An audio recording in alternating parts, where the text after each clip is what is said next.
Bien.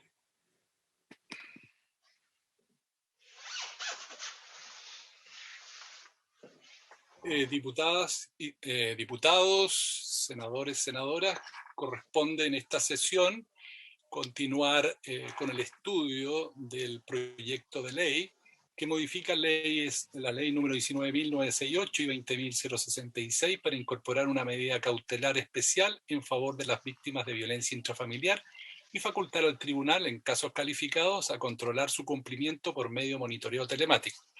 Recuerdo a sus señorías que estamos en trámite de comisión mixta y en consecuencia hay que estudiar las discrepancias que han surgido entre ambas cámaras en el tratamiento de esta materia.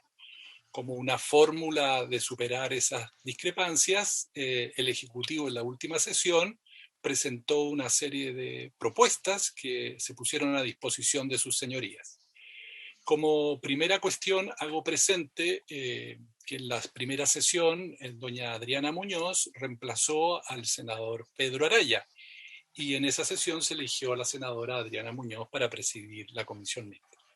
Dado que en esta sesión el senador Pedro Araya nuevamente se integra como miembro titular de esta comisión mixta porque es integrante de la Comisión de Constitución, corresponde proceder a la elección del presidente o presidenta de la comisión antes de continuar con el estudio de este asunto. ¿Hay una propuesta en esta materia? El senador Araya, como presidente de la Comisión de Constitución, secretario. ¿Ya? Muy bien.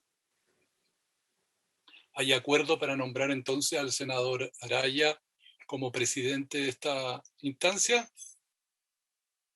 ¿Hay acuerdo? Veo en pantalla, sí, las diputadas, el senador.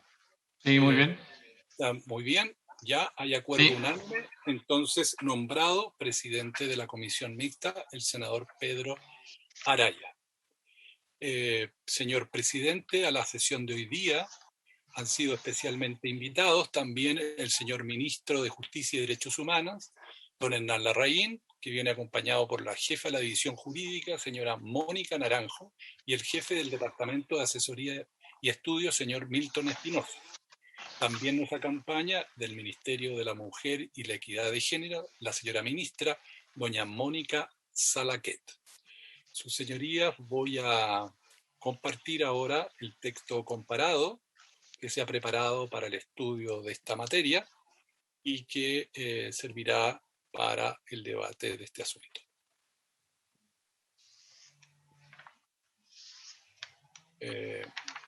Señor presidente, señoras y señores diputados, señoras y señoras senadores, ahí está el texto comparado. En la primera columna está la legislación vigente. En la segunda, el proyecto de ley aprobado en primer trámite por el Senado. En la segunda columna aparecen las enmiendas acordadas por la Cámara de Diputados, rechazadas en tercer trámite constitucional por esta corporación, el Senado. Y como forma y modo de resolver las discrepancias, el Ejecutivo ha propuesto un nuevo articulado cuyas bases fundamentales se explicaron la sesión pasada por parte del gobierno. Y lo que correspondería, por lo tanto, es empezar a examinar esta propuesta del gobierno que viene articulada en la última columna del texto que ustedes están viendo en pantalla. Señor presidente, no sé si le parece, empezamos con la lectura de las disposiciones, salvo que el ministro o la señora ministra quieran agregar algo. Presidente. Gracias, secretario. Preferiría, secretario, que le diéramos lectura y después de la lectura le ofrecemos la palabra al Ejecutivo. Ya, muy bien. La propuesta del Ejecutivo parte con su primer artículo que señala lo siguiente. Artículo primero. Ámbito de aplicación de esta ley. Podrá supervisarse mediante monitoreo telemático a través de medios tecnológicos. A. La imposición de la prohibición de acercarse a la víctima, a su domicilio, lugar de trabajo o estudio, decretada de conformidad a los artículos 15, 16 y 17 de la Ley 20.066, que establece la Ley de Violencia Intrafamiliar. B. la imposición de la prohibición de acercarse a la víctima, a su domicilio, lugar de trabajo o estudio, decretada en conformidad al numeral 1 del artículo 92 de la Ley 19.968, que crea los tribunales de familia. Artículo primero de este proyecto. Propuesta del gobierno. Gracias, secretario. Ofrezco la palabra al Ejecutivo si es que quiere hacer algún comentario. Gracias, presidente. Aprovecho de saludarlo a usted y a las senadoras y senadores, diputadas y diputados que integran esta comisión, así como a la secretaría de la misma. Quisiera manifestar que este artículo lo que hace es fijar el ámbito de aplicación de la ley en sus dos hipótesis o en sus dos escenarios. Uno, la posibilidad de utilizar estos mecanismos de monitoreo telemático en el caso de la ley 20.066, que es la ley que establece la violencia intrafamiliar como delito, y en el caso de la ley 19.968, que es la que crea los tribunales de familia y que en su artículo 92, número 1, establece la prohibición del ofensor de acercarse a la víctima y, por lo tanto, de poder incorporar en ese escenario el control telemático para asegurar ese propósito. Este es el ámbito de aplicación de la ley y que es el que fusiona ambas iniciativas que estaban en cuestión en su minuto, pero que con esto se subsanan en el ámbito de aplicación, que es lo que nos interesa zanjar. Gracias, presidente. Gracias, ministro. Ofrezco la palabra si algún señor senador, señora senadora, señor diputado o diputada quiere hacer algún comentario. El senador Durresti, presidente. Alfonso. Gracias, presidente. Junto con saludar ahí a los ministros, colegas diputados, diputadas, senadoras y senadores. Un tema que yo siempre pongo en discusión en este tipo de proyectos y que demuestran un poquito la desigualdad, la brutal desigualdad territorial de este país. Cuando nosotros estamos avanzando en esta mixta para tener estas medidas de control telemático para estos infractores, para a quienes se les vaya a aplicar, siempre hemos hecho una observación brutal de la desigualdad territorial. Entonces, hace 3 semanas me tocó recoger los testimonios de una mujer violentada brutalmente en una pequeña localidad que se llama Antilhue. Seguramente no le figura ni siquiera el secretario de acta para poder consignarlo. Antilhue, comuna de Los Lagos. Cuando uno concurre ahí y llega tarde, mal, y nunca el Ministerio Público, cuando el Ministerio de la Mujer no llega, cuando uno trata de contactarse con las autoridades del Ministerio de la Mujer y no dan respuesta, ni a las autoridades, ni menos aún a las mujeres afectadas, uno dice, ¿dónde se va a aplicar este control telemático? ¿En las grandes ciudades? ¿En aquellos lugares donde hay repercusión mediática?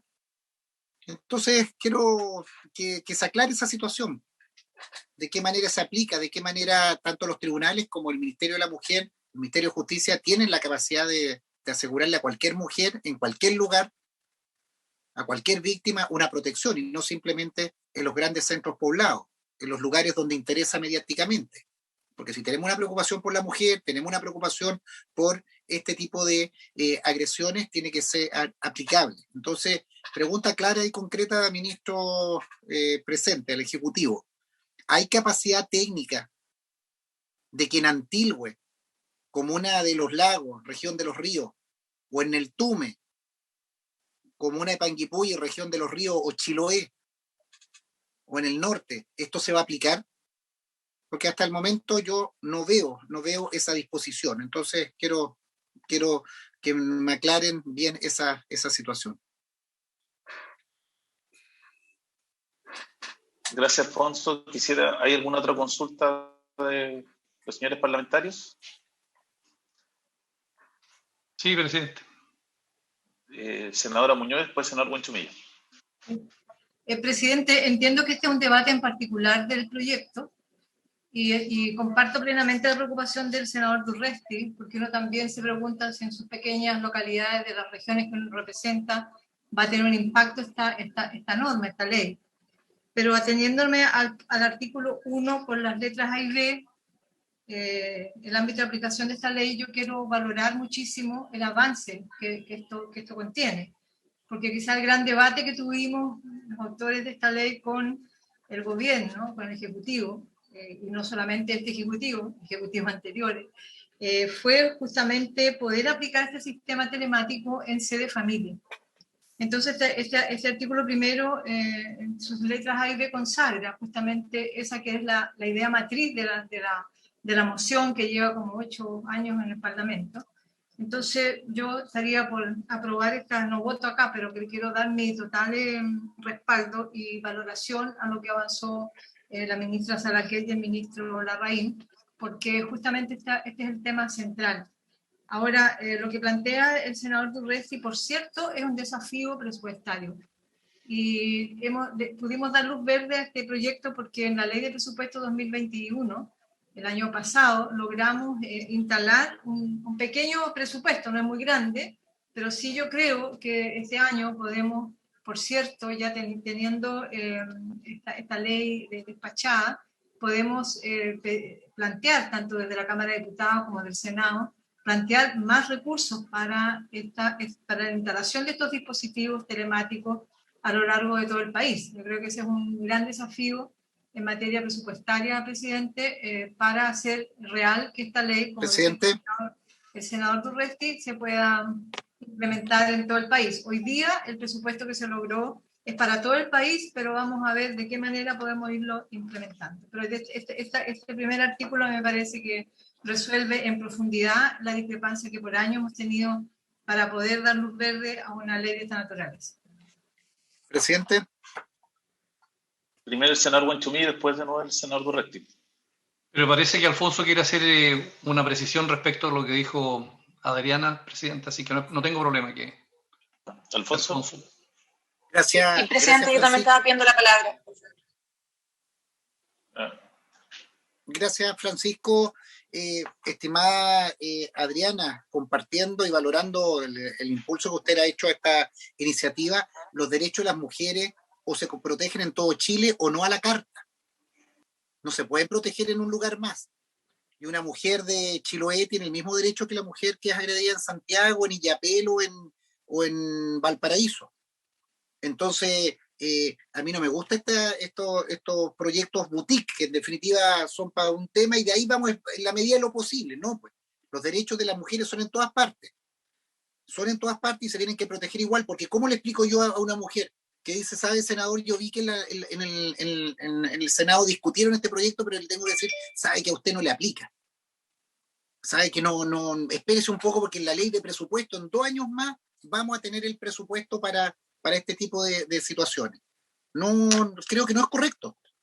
Pero esta ley parte en todo Chile, senador. Sí, pero la aplicación es en distintos lugares. No, pero veamos el articulado. Por lo menos en sede familia en todo Chile. Bueno, pero Adriana, si yo no estoy peleando con usted, colega, y no...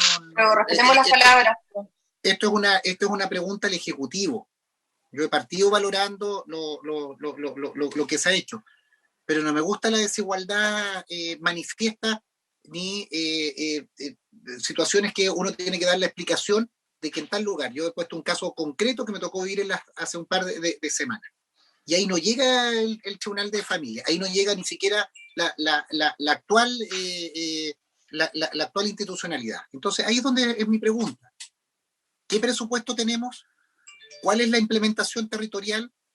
¿Y de qué manera una mujer de Los Lagos, de la Araucanía o de Antofagasta, yo le puedo decir la misma cobertura que va a haber? Esa es mi pregunta. Es un tema de cobertura y de igualdad ante la ley. Voy a apoyar el proyecto, lo he respaldado y estoy absolutamente de acuerdo. Entonces, por favor, no hagamos esa discusión de méritos. Estamos de acuerdo y lo vamos a apoyar. Yo lo que hago es un tema de oportunidad y de cobertura, de igualdad ante la ley. Esa es la pregunta que hago, presidente, al Ejecutivo. Gracias, Alfonso. Francisco.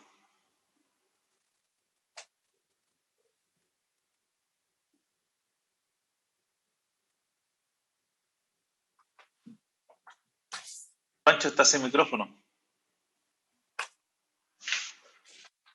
Lo tenía prendido y parece que me lo apagó, el anfitrión lo cortó. Gracias, presidente. No, decía que entiendo que la puesta en marcha de la ley es un punto, tal como lo ha colocado el senador Durresti, y entiendo también que más adelante hay un artículo que se refiere a la implementación gradual de esta ley. Creo que ahí vamos a tener oportunidad de conversar el punto.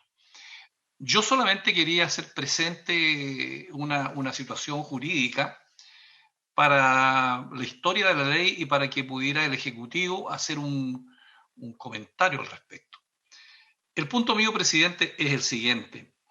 Todos sabemos que las leyes tenemos que dejarlas lo más clara posible para que evitar que por la vía de recursos de inaplicabilidad pudieran ser cuestionadas estas leyes. Lo digo esto porque aquí la aplicación que hacemos de esta ley está, por un lado, en la aplicación de los delitos de violencia intrafamiliar de la ley 20.066, pero ahora la novedad de esta ley es que esto se introduce este monitoreo telemático a situaciones que no son delitos, y a lo que se refiere la ley 19.968. Entonces, la pregunta que podría surgir, si es posible que en una situación que no sea delito, es posible constitucionalmente restringir la libertad ambulatoria del sujeto en conformidad con esta ley que crea los tribunales de familia, ya que hacía referencia el señor secretario al describir el contenido de esta ley. Yo entiendo que hay unas par de disposiciones del artículo 19 de la Constitución. El primero es el respeto y protección a la vida privada y a la honra de las personas y de su familia. Pero ese número 4 fue modificado por la ley 21.096 y dice que el tratamiento y protección de todo lo que tenga relación con los datos de la vida privada se harán en la forma y condiciones que determine la ley. De tal manera que yo ahí no vería un inconveniente. Lo mismo pasa con el artículo 19, número 7, letra A, respecto del derecho de la persona de residir y permanecer en cualquier lugar de la República, trasladarse uno a otro y entrar y salir de su territorio a condición de que se guarden las normas establecidas en la ley y salvo siempre el perjuicio de terceros. Por lo tanto, también entiendo que aquí la norma constitucional resguarda esta posibilidad. Y por último, el propio número 7 en la letra B dice que nadie puede ser privado de su libertad personal ni está restringida, como sería en este caso, sino en los casos y en la forma determinados por la Constitución y las leyes. Por lo cual yo debo entender, señor presidente, que no tendríamos problemas de constitucionalidad en orden a restringir o a controlar la libertad personal y tener un monitoreo telemático en virtud de una situación que no sea constitutiva de delito. Quería hacer solamente esa precisión, señor presidente, no sé si estoy en lo cierto, y bueno sería que pudiéramos tener un juicio, un análisis, una opinión del Ejecutivo respecto de este tema. Muchas gracias, presidente. Gracias, Francisco. Maite. Gracias, presidente. ¿Se escucha bien? Sí. Sí. Perfecto. Ya, primero me quería sumar a las dudas sobre la factibilidad técnica de poder llevar este mecanismo a todos los rincones de Chile, aunque la norma que estamos analizando, la verdad es que lo que hace es fijar el ámbito de aplicación no territorial, sino que normativo. Pero de todas formas, me sumo a la pregunta porque es relevante. Lo segundo, sobre el texto del artículo primero, que es el ámbito de aplicación, lo que hace esta norma es señalar que se va a aplicar entonces a aquellas conductas que son constitutivas de delito, que están amparadas por la ley de violencia intrafamiliar, y también a aquellas conductas que no son constitutivas de delito, pero que todavía están en manos de los tribunales de familia y que se entienden como violencia intrafamiliar, que serían las agresiones psicológicas, verbales, que no son habituales, o sea, que ocurren en una sola oportunidad. Y ahí decir que, bueno, yo soy de la idea y que quería que quedara en acta o la historia de la ley que no debiese existir violencia intrafamiliar que esté todavía resguardada por los tribunales de familia. Creen que toda conducta de violencia intrafamiliar debiese estar radicada en los tribunales penales, ya sea con una falta, por ejemplo, como delito residual con pena de falta, con pena de multa, en el fondo, pero un delito, que estén en los tribunales penales, porque creo que la violencia intrafamiliar no puede seguir siendo, ni siquiera en su forma residual, un asunto privado que se entienda entre privados como en los tribunales de familia, sino que es un asunto que debiese ser de importancia pública y debiese estar radicada en los tribunales penales. Mientras eso no ocurra, yo espero que podamos avanzar hacia allá. Me parece que está bien que el ámbito de aplicación sean en aquellos dos lugares, que son los dos que resguardan la violencia intrafamiliar. Y sobre la constitucionalidad, decir que la ley de violencia intrafamiliar, en su delito, o sea, en su forma residual, como le llamo, que es esta forma de agresión verbal por una sola vez, ya establece la posibilidad de restringir la libertad de la persona que ha sido acusada, justamente en el artículo que se señala ahí, que es el que establece la prohibición, y eso es lo que restringe. Lo que hace esta medida telemática no es restringir.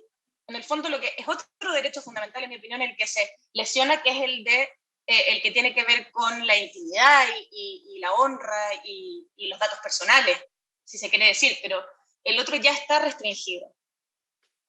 Eso.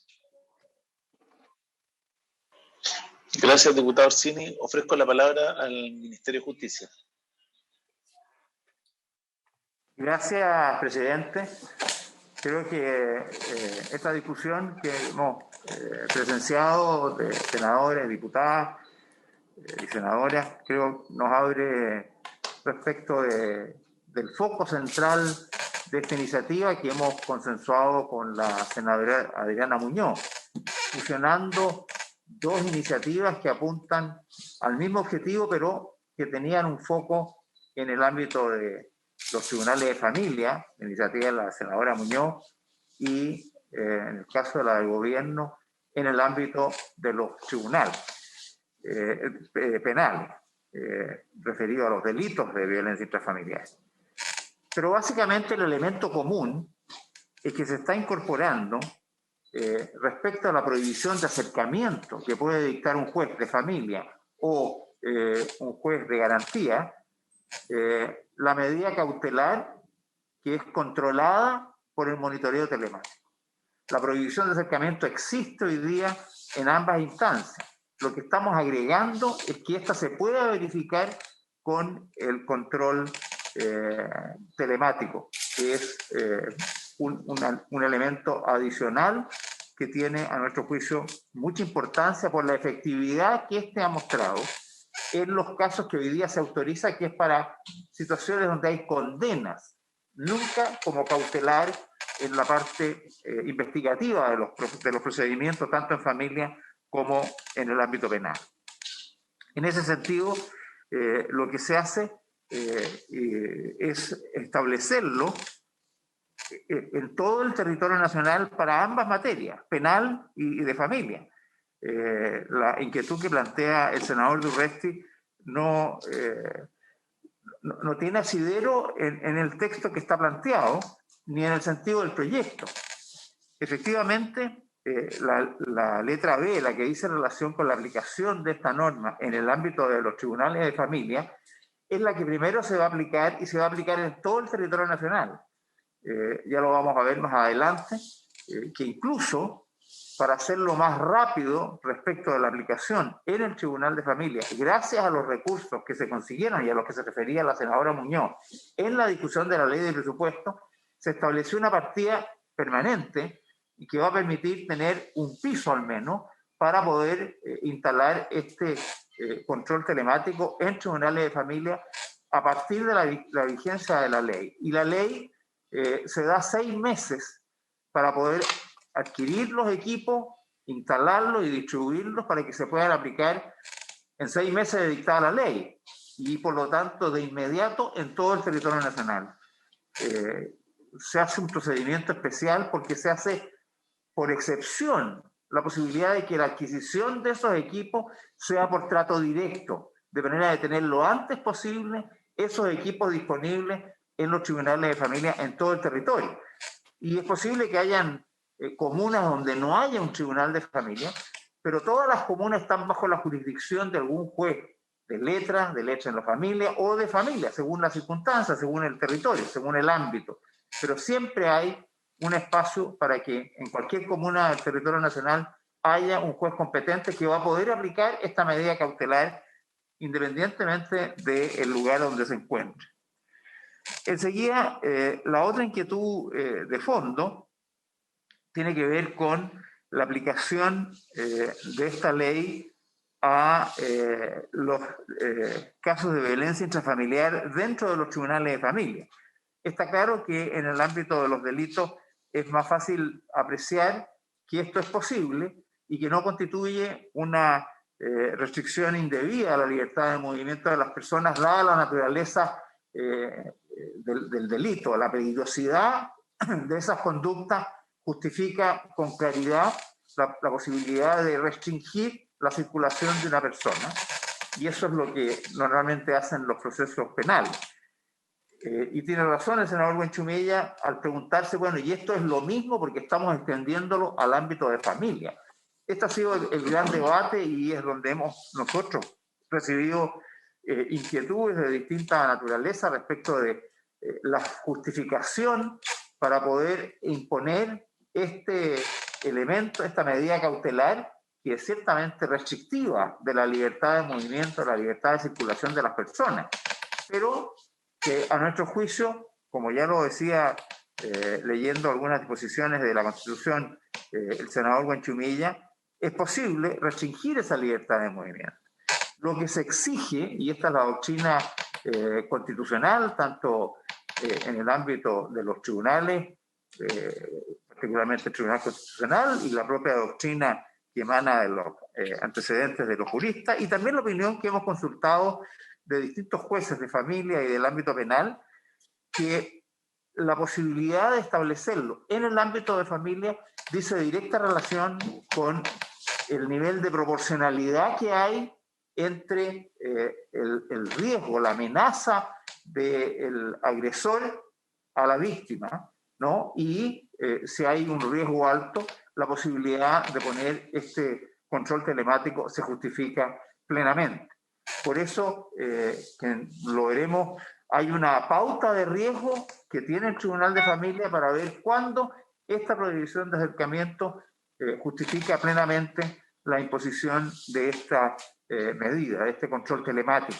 Y por lo tanto, a través de ese medio, poder darle tranquilidad a la mujer con un mecanismo que es eficaz en la prevención del delito, porque garantiza, hasta donde se puede garantizar, nunca es el 100%, pero un porcentaje muy elevado, según nuestras experiencias en el país, de evitar el acercamiento y por lo tanto evitar una agresión que pueda terminar causándole lesiones o incluso daños mayores a la víctima. En consecuencia, está cautelada debidamente esa situación porque esa exigencia de proporcionalidad se logra con la pauta de riesgo y por lo tanto tenemos esa posibilidad. Y adicionalmente, aprovecho de anticipar, se crea en este proyecto una comisión que va a estar presidida por el Ministerio de la Mujer. Aprovecho de saludar a la ministra de la Mujer, que está también acompañándonos en esta sesión, y junto con su equipo. Y esta comisión lo que va a hacer es un seguimiento de la aplicación de esta pauta.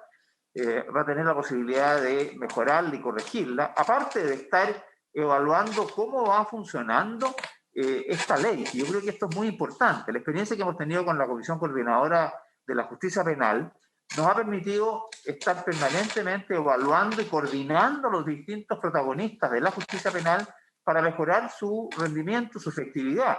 Aquí vamos a tener lo propio. Vamos a empezar con esta dimensión de recursos para aplicar el monitoreo telemático en los tribunales de familia y en el ámbito penal, pero vamos a ir viendo si acaso esto es suficiente o no. Y año a año se podrá, a partir de las recomendaciones de la Comisión, sugerir el aumento de recursos para poder cumplir de mejor forma, asegurando que la pauta de riesgo cumple el objetivo de proporcionalidad que nos permite estar con tranquilidad, restringiendo esta libertad, porque es lo que nos garantiza la tranquilidad de las mujeres amenazadas por su pareja o por el agresor que sea. En ese sentido, creo yo que se cumplen los requisitos.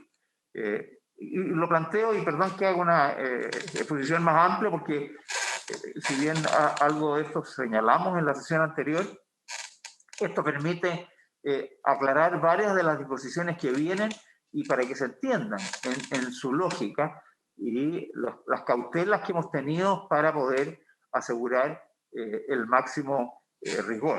Solo concluyo diciendo que si bien la norma se aplica en un 100%, 6 meses después de publicada la ley, para poder adquirir los equipos y poder ponerlos en funcionamiento, disponibles en todo el territorio del país, en el ámbito de los tribunales de familia, en el ámbito penal se hacen 2 etapas, 10 meses y 14 meses después de dictada la ley, para ahí hacer los procedimientos que corresponden por las vías normales de licitación en el caso de delitos de violencia intrafamiliar, en el caso de los tribunales penales. Pero, repito, en 10 meses respecto de 3 regiones continuas, que son la metropolitana, la de Valparaíso y la de Coquimbo, y 4 meses después en todo el territorio nacional. De manera que podamos con el tiempo cumplir con los objetivos de sacar adelante esta iniciativa como corresponde. Gracias, presidente. Gracias, ministro. La ministra Salaquet. Gracias. Muchas gracias. Saludar al presidente, por su intermedio, a los senadores, senadoras, diputados, diputadas hoy presentes, a la secretaría y también al ministro Larraín y a todo el equipo. Solamente agregar lo relevante que es este proyecto, que se viene a hacer cargo de una realidad. Nosotros tenemos evidencia histórica de que lamentablemente muchas medidas cautelares, como no hay posibilidad humana de garantizar de que éstas se cumplan, hoy día las nuevas tecnologías nos permiten avanzar en algo que es tremendamente relevante, porque así vamos a ser capaces de prevenir situaciones que hoy día tenemos que lamentar. Por ejemplo, el caso de Jenny el año pasado en Panguipulli, donde habían suficientes antecedentes del agresor que permitía pensar que él iba a repetir esa conducta y que lamentablemente la realidad nos mostró que terminó en un femicidio. Entonces, yo aquí quiero recalcar que la realidad es que muchas veces y muchas de las mujeres que son víctimas de violencia en nuestro país existen antecedentes que le pueden demostrar a tribunales que esa persona realmente es un peligro para la víctima y también para la sociedad. También creemos que es muy relevante porque esto nos va a permitir avanzar en materia de confianza. Hoy día vemos que solo calculamos que aproximadamente el 22% de las mujeres que viven violencia se animan a denunciar. Y cuando preguntamos, y esto hemos hecho un trabajo de investigación profunda a lo largo de todo el país, ¿por qué no denuncian? La palabra reiterativa, y que también sale en la encuesta en BIF que hacemos en conjunto con la Subsecretaría del Delito, se habla de desconfianza. Dicen que lamentablemente sienten que la protección que el Estado es capaz de entregarle no es suficiente. Y esa protección pasa en medida por esto. Entonces creo que hoy día estamos frente a la posibilidad de usar una herramienta tecnológica que nos va a permitir avanzar en materia de prevención, nos va a permitir generar confianzas en el sistema, que siempre es perfectible, y también espero nos va a permitir evitar femicidios que hoy día humanamente es imposible prevenir. Y también, haciéndome cargo de la consulta del senador Durresti, decirle, senador, que cada día hay un despliegue mayor territorial. Nosotros incluso hoy día hemos implementado los centros de la mujer móviles precisamente para llegar a aquellas pequeñas localidades alejadas de los centros urbanos. Tenemos que seguir avanzando y estamos por eso haciendo convenios con los municipios. Creemos que las municipalidades se tienen que convertir también en un brazo ejecutor para ayudarnos a llegar a tiempo, así como hemos ido reforzando los canales de comunicación, que son canales de orientación y ayuda, donde ahí sí le puedo asegurar que estamos llegando a todos los rincones del país, pero también tengo que reconocer el gran esfuerzo que realizan nuestras seremías, nuestras direcciones regionales de Sendamet a lo largo de todo el país. Lo que pasa es que con dolor digo que la violencia contra la mujer es una pandemia oculta, sucede mucho más de lo que quisiéramos y indudablemente a veces se hacen pocas las manos para poder dar respuestas eficaces. Gracias, ministra. No veo más palabras pedidas. ¿No? Secretario, por favor, tomemos la votación de este artículo. Ya. El señor presidente pone en votación el artículo primero de la propuesta alternativa sugerida por el gobierno. Diputada Castillo. Diputada Castillo. A favor. Sí, a favor. Ya. Diputada Orsini. A favor. A favor. Diputado Fuensalida. Don Gonzalo Fuensalida. Está el diputado Fuensalida. Diputado Jorge Alessandri. No está el diputado Alessandri. Diputado Marcos Ilavaca. Presidente, tenemos un problema, no tenemos quórum. Parece que a las diputadas nomás le interesa esto. Así estoy viendo, secretario, no hay quórum. No hay quórum, no hay diputados suficientes para tomar la votación, presidente. Oye, ¿y los diputados no pueden llamar a sus colegas ausentes para que se conecten? Porque si no vamos a tener que dar por fracasada la sesión. Yo le voy a puedo... llamar a alguno, presidente, un segundito. Estaba hace unos minutos el diputado Fuensalida, no sé qué pasó. Sí, no me aparece a mí en pantalla Fuensalida. No me aparece solo el diputado Orsini y la diputada Castillo. Sí, no podemos seguir si no tenemos quórum, presidente. Y si no se conecta uno, va a tener que dar por fracasada la sesión.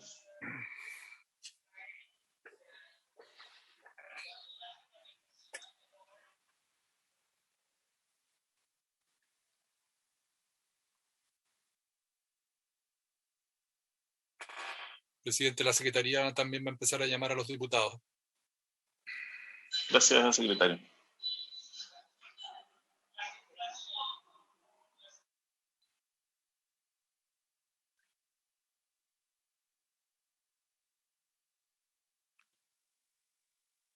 Fuensalida dice que entra a la brevedad, que tuvo que ir a meterse en otra comisión y que vuelve inmediatamente.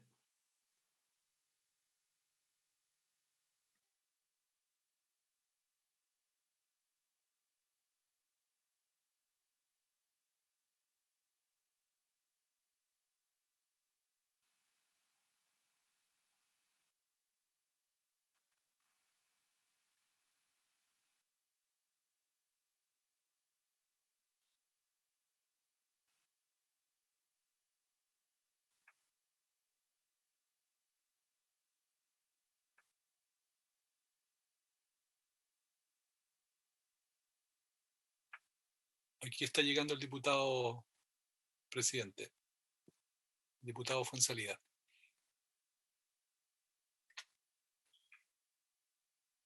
Bien, presidente, volvemos a tener quórum.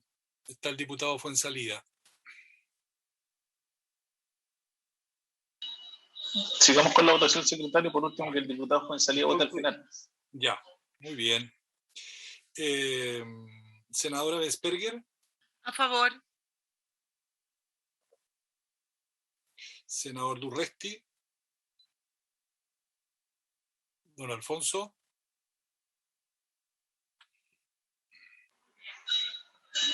Don Alfonso. No lo veo conectado, Alfonso. Ya. Seguimos. Senador Galilea. Por favor. Senador Huenchumilla. A favor.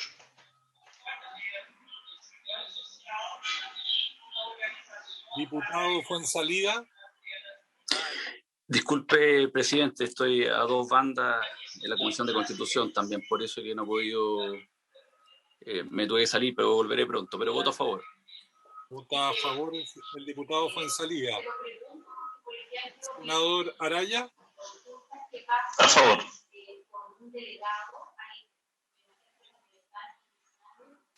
7 votos por la afirmativa, ninguno negativo. Aprobado el artículo primero, presidente. Gracias, secretario. Vamos al artículo que sigue. Ya, artículo segundo. Responsabilidad de la administración del monitoreo telemático. La responsabilidad de la administración del monitoreo telemático será de cargo de Gendarmería de Chile, institución que podrá contratar servicios externos para estos efectos, de conformidad a la Ley 19.886 de bases sobre contratos administrativos de suministro y prestación de servicios. Los requisitos y características técnicas del monitoreo telemático, así como los procedimientos para la instalación, administración y retiro de los dispositivos de control de dicho monitoreo, serán regulados en el reglamento a que alude el artículo 9. Artículo segundo, presidente. Gracias, secretario. Ofrezco la palabra al Ejecutivo para una explicación del artículo. Ministro. Gracias, presidente. Es muy sencillo este artículo. Lo que señala es quién va a estar a cargo de administrar este monitoreo telemático que se instala en esta ley. Y lo que se está diciendo es que lo hará Gendarmería de Chile, que es la institución que hoy día lleva adelante, en el caso de las penas sustitutivas, el control telemático. Por lo tanto, tiene el oficio, tiene el know-how, tiene la experiencia y sabe cómo proceder. Estamos extendiéndole ahora para las medidas cautelares, en control preventivo, en ámbito de familia y penal, de violencia intrafamiliar, la misma situación. Y se regula en su adquisición de servicios externos por la ley de bases sobre contratos administrativos para asegurar la objetividad, rigor y probidad en el uso de estos recursos. Y asimismo se señalan cuáles son las características que se utilizan, las que serán definidas por el reglamento que se alude más adelante en el artículo 9. Gracias, presidente. Gracias, ministro. Ofrezco la palabra sobre este punto. No veo palabras pedidas, así que, por favor, secretario, tomemos la votación. Ya, muy bien. Se pone en votación el artículo segundo de... Presidente. Perdón. ¿Le estaba pidiendo yo la palabra? Sí. No, disculpe, presidente. Es que lo que pasa es que cierran los micrófonos desde el anfitrión, entonces eso de repente me complica. Presidente, entonces, ¿tengo la palabra, presidente? Sí. Sí, por favor, Francisco. Gracias. No, mira, yo quiero plantear dos dudas al señor ministro de Justicia en el afán de aclarar bien determinadas cuestiones, digamos. Mire, la primera, me refiero a aquella posibilidad de uso de este monitoreo telemático, aquellas situaciones que no son delitos. Me interesa a mí dejar muy bien claramente establecido, digamos, que no tengamos cuestionamientos posteriores a esta figura. Y mi duda surge de lo siguiente, señor presidente y ministro. Yo, en la ley fundamental, en la Constitución, la referencia que encuentro de Gendarmería de Chile, la encuentro en la letra D del número 7 del artículo 19. Y al referirse a los encargados de las prisiones, dice que ellos no pueden recibir en ellas a nadie en calidad de arrestado o detenido, procesado o preso. Entonces, yo no sé si la Constitución está limitando las facultades de gendarmería exclusivamente en materia de delitos cuando se refiere a la calidad de arrestado o detenido, procesado o preso, cuestión de que probablemente no va a tener aquella persona que se encuentre sometido a las normas en que no hay delito.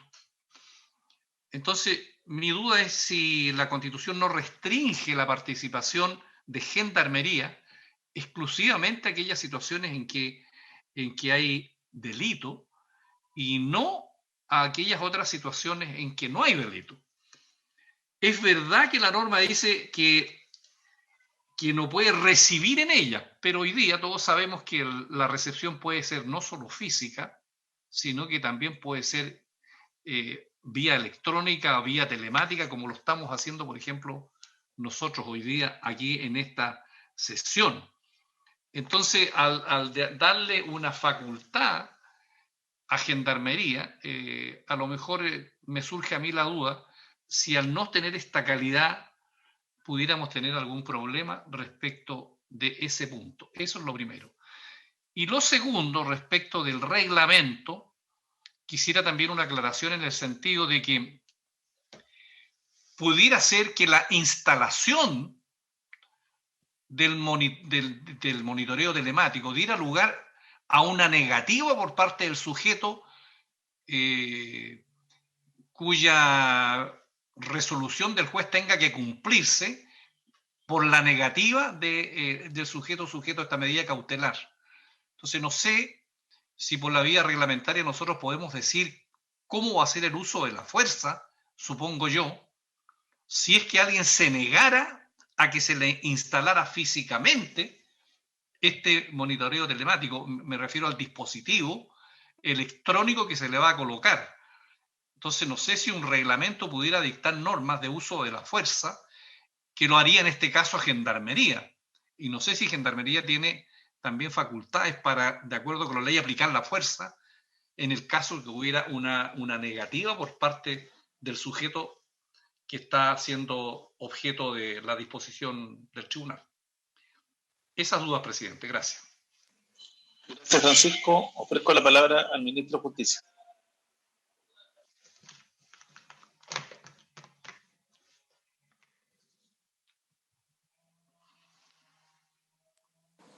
Presidente. Ministro. Sí, creo que es muy importante el planteamiento que hace el senador Buenchumilla, porque efectivamente importa mucho la precisión respecto de la extensión de este control telemático a casos de violencia intrafamiliar que no constituyen delito y por lo tanto que se regulan por la ley de tribunales de familia. Respecto de las atribuciones de gendarmería, lo único que nosotros estamos diciendo que el sistema de administración del monitoreo va a estar de cargo de Gendarmería de Chile, no el control de su aplicación, porque esa sigue estando en manos de Carabineros. Y la administración, para hacerlo coherente, implica también que en el artículo 12 de esta norma se le incorpora una atribución en la ley orgánica de Gendarmería, cuyo propósito es administrar el dispositivo de monitoreo telemático de acuerdo a lo que se establece en las posibilidades que esta misma ley abre para incorporar el monitoreo telemático en las leyes 20.066 y en la 19.968 y sus respectivos reglamentos. De manera que nosotros estimamos que no se está invadiendo una esfera que no compete a Gendarmería, sino que solamente administra el manejo del monitoreo telemático, ya que su control, ¿no?, es propio de Carabineros. No le estamos entregando a Gendarmería atribuciones para que controlen el funcionamiento de este sistema. Solamente la administración, su instalación y su seguimiento, que cuando detecta, por ejemplo, que el agresor se acerca a la víctima, enciende la alarma y da aviso a Carabineros. No toma una medida Gendarmería de reacción directa, sino que informa a la víctima del acercamiento, informa a Carabineros para que Carabineros tome las medidas del caso, porque es al que le corresponde el control el uso de este dispositivo y el control de la medida cautelar para evitar el acercamiento a la víctima. Hoy día la prohibición de acercamiento, pero Carabineros no tiene cómo saber efectivamente que se está produciendo el acercamiento. Y por eso que es inútil. Con este dispositivo va a poder saber. Gendarmería solo hace una labor administrativa, no está participando en el control de la medida cautelar, porque esa le corresponde a Carabineros. Y por lo tanto no vemos que haya un obstáculo en esta materia. Y respecto de la situación que se produce si el juez dicta esta medida cautelar respecto de un agresor, nosotros entendemos que esa determinación es una determinación mandatoria, ¿no? Ya que se trata de una medida que el tribunal exige, y por lo tanto el incumplimiento respecto del agresor es un mandato que no puede eludir, ¿no? La víctima sí puede voluntariamente aceptarlo o no, pero el agresor no lo puede, porque si lo hace cometería desacato ante el tribunal. Y por lo tanto no veo que tampoco eso genere alguna dificultad en la aplicación de esta medida cautelar. Gracias, ministro. Ofrezco la palabra. No sé si están clarificadas las dudas de Francisco. Sí, presidente. Si no, para proceder a la votación. Muy bien.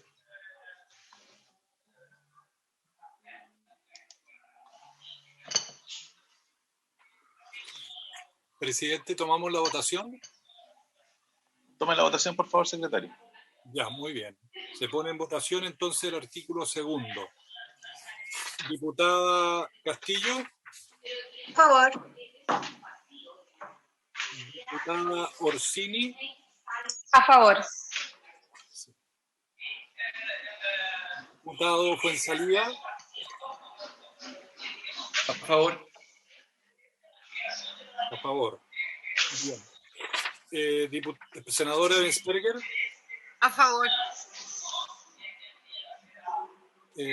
Senador Durresti no ha vuelto. Senador Galilea. A favor. Senador Huenchumilla. A favor. Presidente. A favor. 7 votos por la afirmativa, ninguno negativo. Aprobado el artículo 2. Vamos al artículo 3, presidente. Lo van a ver ahí en pantalla, en la última columna. Lo estoy desplazando para que lo vean mejor. Dice así, artículo 3. Información obtenida a través del monitoreo telemático. La información obtenida... Hay un ruido de fondo, perdón. Ahí sí parece que sí. Información obtenida a través del monitoreo telemático. La información obtenida mediante la aplicación del monitoreo telemático establecido en esta ley solo podrá ser utilizada para controlar el cumplimiento de la medida cautelar, suspensión condicional del procedimiento o medida accesoria de que se trate. Sin perjuicio de lo anterior, dicha información podrá ser utilizada por un fiscal del Ministerio Público que se encontrare conduciendo una investigación en la cual la persona sujeta a control por monitoreo telemático apareciere como imputado.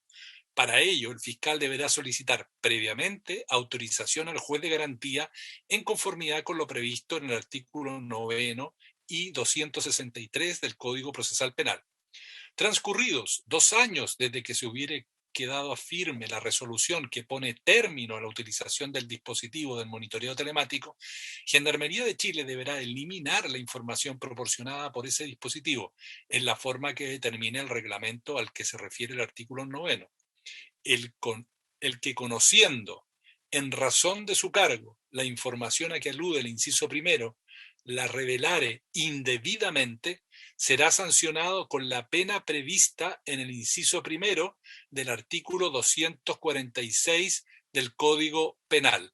Hasta ahí el artículo tercero, señor presidente. Gracias, secretario. Ofrezco la palabra al Ministerio de Justicia para algún comentario.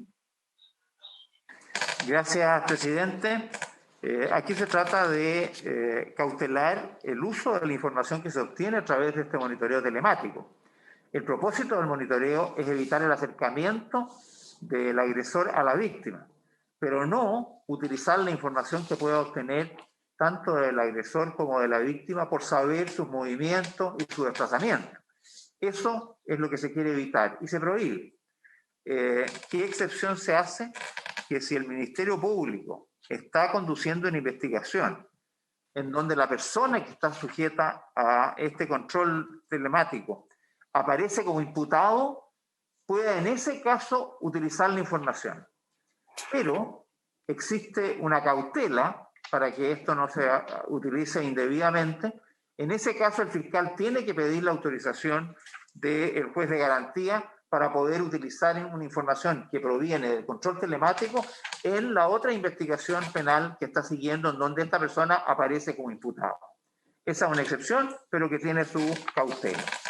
Y los otros incisos solamente dicen que después de terminada la utilización de este dispositivo, 2 años después toda la información debe ser borrada y quien utilice indebidamente esta información durante el periodo en que está vigente tiene las sanciones que prevé el artículo 246 del Código Penal. Gracias, presidente. Gracias, ministro. Ofrezco la palabra.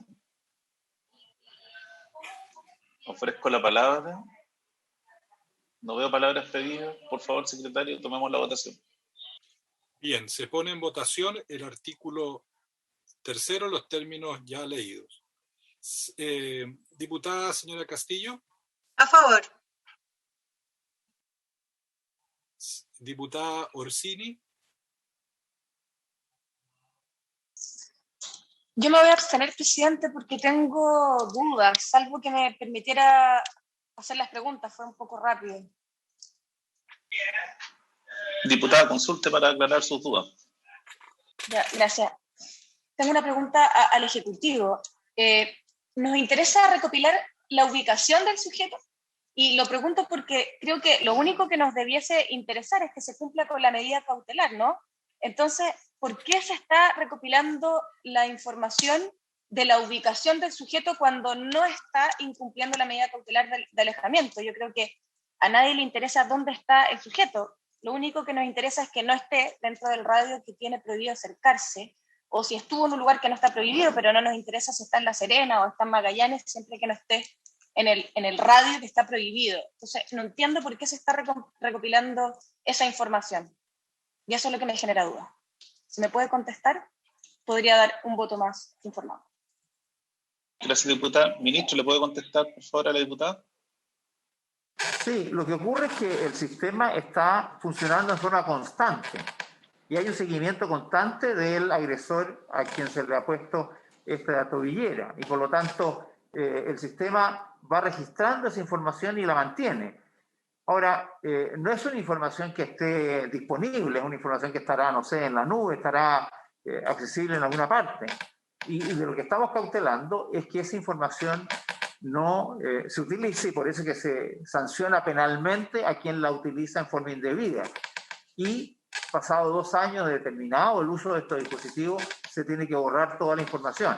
Pero no es que sea una información que esté disponible, además son varios cientos, si no miles de personas que están siendo seguidas por este sistema y por lo tanto su utilización no es fácil. Pero cuando se requiere investigar un caso, puede que ese registro sea útil para los efectos de cualquier determinación que sea necesaria en este proceso.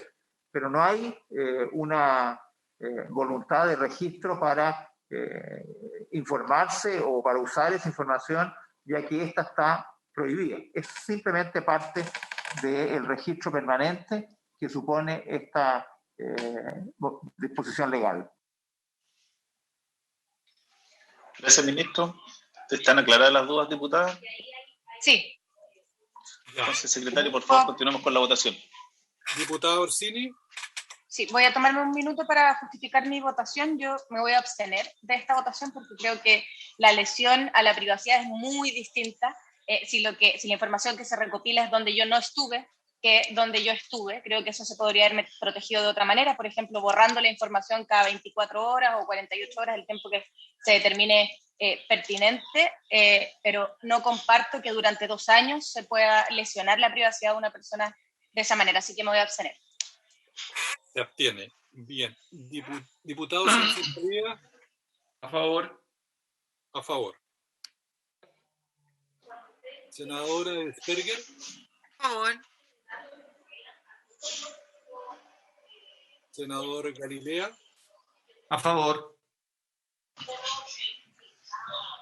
Senador Huenchumilla. Presidente, le pido la palabra. Don Francisco. Mire, yo creo que la diputada Maite Orsini tiene un punto, porque una medida cautelar de esta naturaleza es por naturaleza absolutamente restrictiva en su interpretación. Aquí el mandato de la ley es este monitoreo telemático para que no se acerque a la víctima. Ese es exactamente el núcleo central de lo que está autorizando la ley. Ahora, es verdad que en otros países, según dice la prensa, hay cámaras por todos lados y hay un control absoluto de la inteligencia artificial con el movimiento de las personas, en virtud del cual, bueno, se cometen algunos delitos y son, digamos, objeto de investigación. En Chile no hemos resuelto ese tema exactamente, de la vigilancia de los ciudadanos por la vía de la inteligencia artificial. Yo creo que ese es otro punto. Entonces, me parece a mí que la duda planteada por la diputada es válida a mi juicio. Entonces, yo por la misma razón la voy a acompañar en su abstención, presidente. Gracias. Ya. El senador Huenchumilla se abstiene. Presidente. Gracias, secretario. Antes de votar, me gustaría hacer una consulta al ministerio. Yo no recuerdo si en la ley que actualmente rige el monitoreo telemático existe una disposición similar aprobada. Yo tengo recuerdo que esto se discutió y fue motivo de intenso debate en las distintas comisiones de constitución y en las salas. Entonces, no sé si el ministerio podría precisar si está la misma norma en la ley de monitoreo telemático. Presidente, y gracias por la consulta. Quizás si hubiese tenido esta inquietud antes se habría tranquilizado. Efectivamente, esta es una disposición similar a la que existe hoy día en la ley 20.603, que estableció el uso de este control telemático en los casos de pena sustitutiva. Y ha sido aplicado desde entonces, sí, en miles de casos. Esta norma rige desde el 2012 y no ha tenido las inquietudes que aquí se han levantado. Por lo tanto, no vemos que haya temor de que esta información se mal utilice. Es quizás un historial que puede ser importante en un minuto dado de una persona que no hizo acciones que gatillaran la acción porque estuvo lejos del acercamiento, pero a lo mejor se puede acreditar que sí, estuvo acechando, estuvo viendo por aquí, viendo por allá, y eso lo puede reflejar el seguimiento en el caso de que se produzca una agresión para acreditar la voluntad dolosa del agresor. Por lo tanto, puede ser una información útil, pero de hecho, en la práctica, presidente, no ha tenido ninguna consecuencia como las que se han planteado y que generan un inexplicable temor por una eventualidad, pero en la realidad concreta de la aplicación de esta norma en los últimos 8 años no ha tenido esa consecuencia. Gracias, ministro. Yo voto a favor. Ya. Bien, resultado de la votación. 5 votos por la afirmativa, 2 abstenciones. Aprobada la norma. Vamos al artículo 4, presidente, si le parece. Vamos, secretario. Ya, artículo 4. Inutilización del dispositivo de monitoreo telemático. La persona sujeta a control por monitoreo telemático establecido en esta ley, que dolosamente arrancare, destruyere, hiciere desaparecer o, en general, inutilizare de cualquier forma el dispositivo, responderá por los delitos de daños, de conformidad a lo establecido en los artículos 484 y siguientes del Código Penal. Artículo 4. Presidente. Senadora Muñoz. Sí, una consulta por su intermedio al ministro.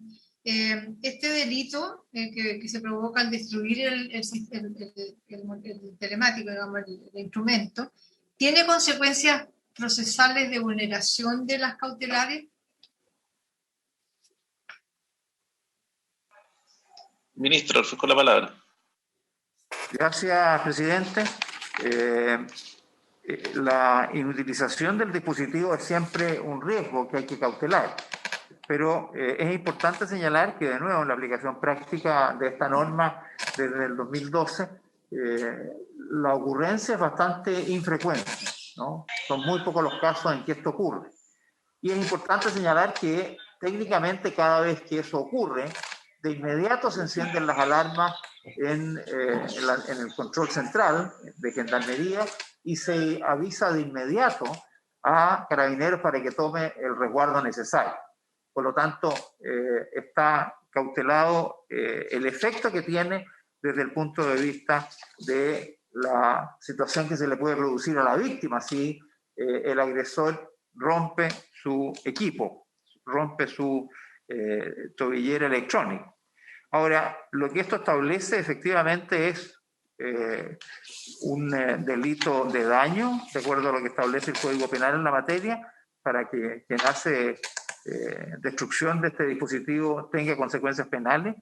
Y por cierto, como señala la senadora Muñoz, esta es una medida que deja de ser efectiva en ese caso y el juez tendrá que revisar con qué medida va a reemplazar la cautelar que, por haber destruido el dispositivo, puede evitar el acercamiento.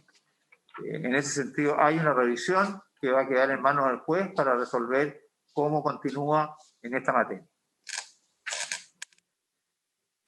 Gracias, ministro. Ofrezco la palabra sobre este punto, senador Buenchumilla. Gracias, presidente. Mire, yo la duda que tengo acá es si el sujeto que trata de inutilizar de cualquier forma el dispositivo, no sé cuál será el dolo con que actúa.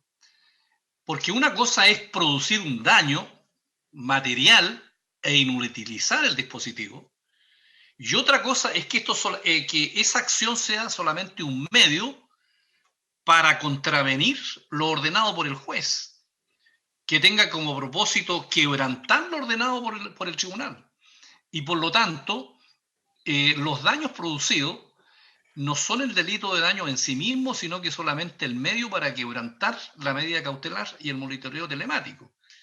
Y en consecuencia, más que referirse al delito de daño del artículo 484 ahí del Código Penal a que se hace referencia, tal vez lo que está aquí es en juego es el artículo 240 del Código de Procedimiento Civil, en cuanto se refiere al quebrantamiento de la orden del juez.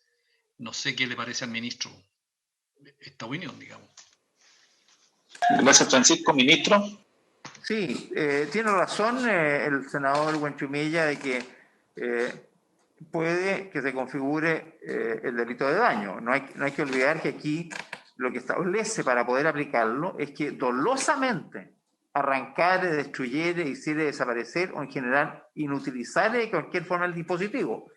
Y hay ahí un daño y por lo tanto se sanciona como tal.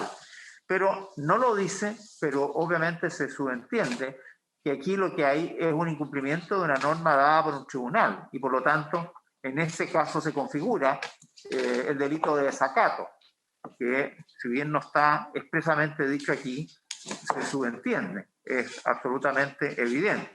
y por lo tanto no solamente hay daño, ¿no? Se ha procedido de la forma que se describe dolosamente, sino que también se puede dar la figura del desacato. Ahora, quiero señalar que el artículo 5º, que viene a continuación, plantea un poco una situación similar, ya no en el caso de inutilización, pero sí de aviso del desperfecto o descarga del dispositivo, y menciona las consecuencias que se derivan, que son aplicables a esta misma hipótesis. Por lo que parte de lo que aquí se consulta está también resuelto en el artículo que viene a continuación. Presidente. Diputado Orsini. Sí, solo una duda. ¿Hay en alguna parte algo que deje claro que el no utilizar el dispositivo? Imaginemos que alguien logra sacarse el dispositivo sin necesidad de romperlo, que tuviera mucha flexibilidad en sus articulaciones y que lograra, en el fondo, sacárselo sin destruirlo, que no incumpliera la medida cautelar de acercarse a la víctima, sino que, por ejemplo, saliera de vacaciones a un lugar y no quisiera que esa información quedara registrada. Se establece que ahí de todas formas se está incumpliendo la sentencia judicial que en el fondo obliga a la persona a usar el dispositivo sin acercarse a la víctima y sin destruir el imperfecto, o sea, el aparato. Ministro. Sí, presidente. Es evidente que está quebrantando la norma si lograra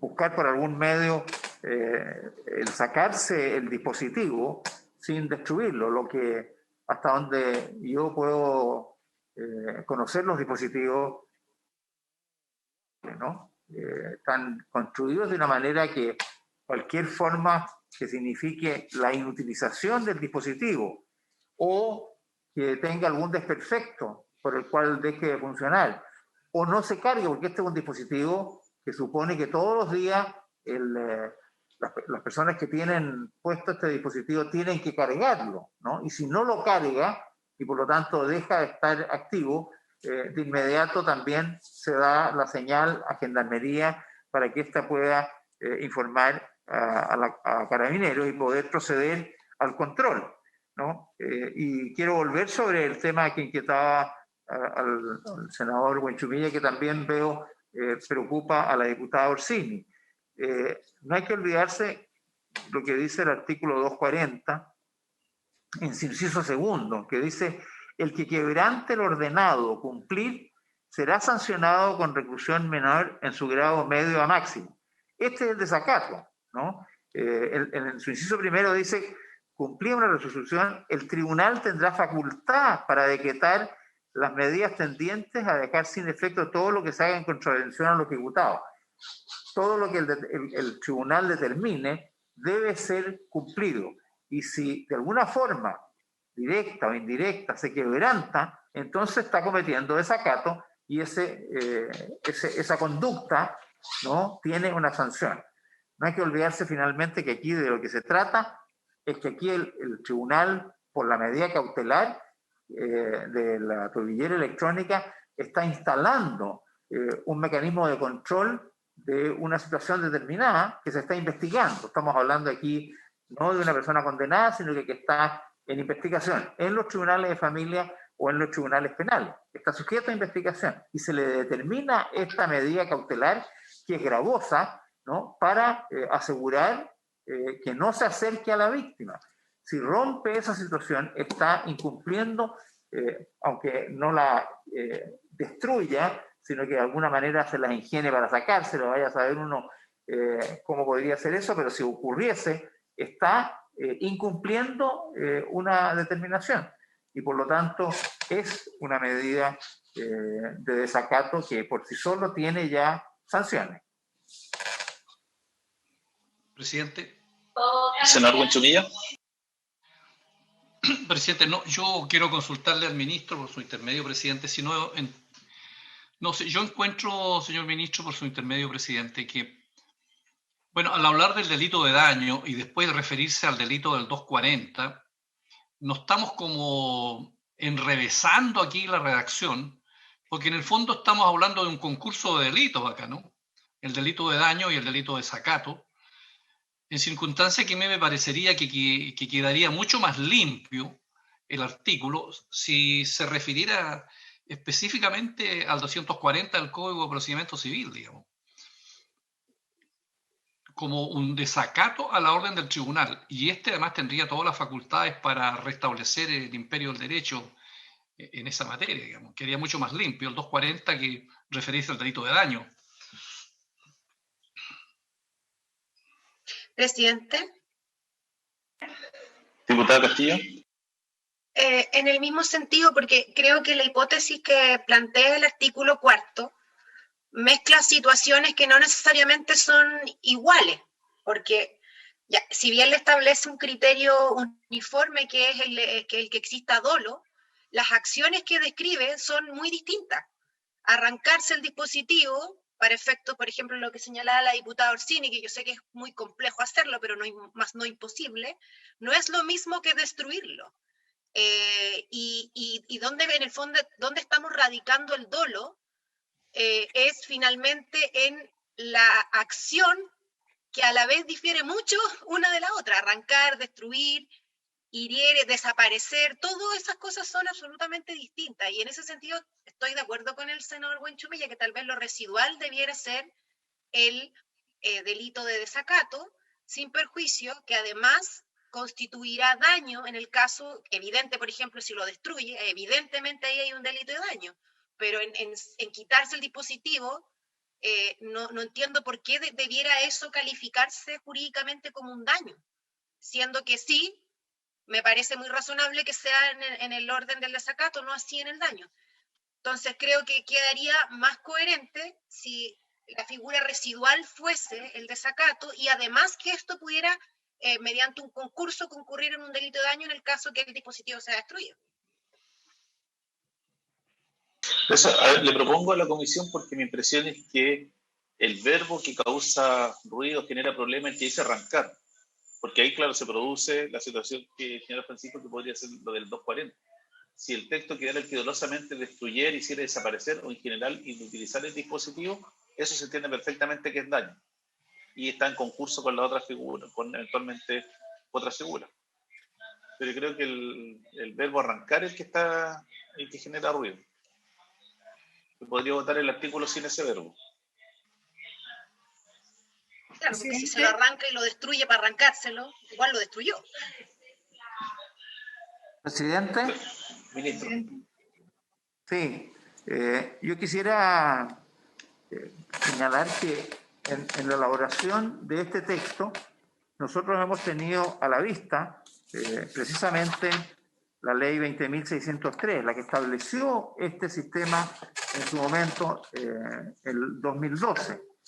Y en el artículo 23 sexy se refiere a este tema, en los mismos términos que se ha recogido en esta disposición. Dice: el sujeto afecto al sistema de control de monitoreo que dolosamente arrancare, destruyere, hiciere desaparecer o en general inutilizare de cualquier forma el dispositivo, responderá por el delito de daño de conformidad a lo establecido en los artículos 434 y siguientes del Código Penal, con una agregación adicional. Es decir, nosotros estamos manteniendo en lo fundamental una redacción ya existente en la legislación, el artículo 23 sexy de la ley que hoy día permite el control telemático para los casos de las penas sustitutivas.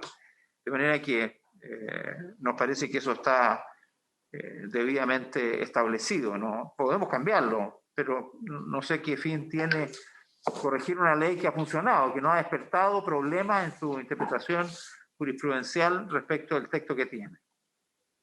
Gracias, presidente. Ofrezco la palabra sobre el artículo. Presidente. Senadora Muñoz. Sí, yo tengo una duda sobre las consecuencias que tiene este desacato, dolo, daño, sobre el proceso de protección a la víctima una vez que esto ocurre. Porque el propósito de la destrucción, de arrancar, no cargar el dispositivo, es justamente, bueno, contravenir la orden del juez, pero la contraviene quizás por rebeldía personal, pero también quizás con el propósito de seguir actuando sobre la víctima. Entonces a mí me queda la duda cómo o sea, el ministro nos ha señalado recién que esto será informado, hay una alerta de lo que sucede a Gendarmería, a Carabineros, al juez, pero hay un tiempo, hay un tramo. Entonces, yo no sé cómo queda protegida la víctima después de que el agresor provoca este daño al dispositivo. Entonces, eso no sé cómo operaría pensando en la protección, el procedimiento de protección a la víctima una vez ocurrido este hecho. Gracias, senadora Muñoz. Ministro. Presidente, en esta disposición no está, pero en el que sigue, cuando se produce el desperfecto descarga del dispositivo de monitoreo telemático, se establece al final que el tribunal podrá otorgar mérito suficiente de dicha omisión para entender que concurre un incumplimiento del control a que está afecto y aplicar los efectos que fueran procedentes de conformidad al caso de aplicación de que se trate, ¿no? Y hay una norma más adelante que se refiere al seguimiento de esta disposición por el Tribunal de Familia, que le va a permitir ir evaluando si acaso se están cumpliendo los objetivos.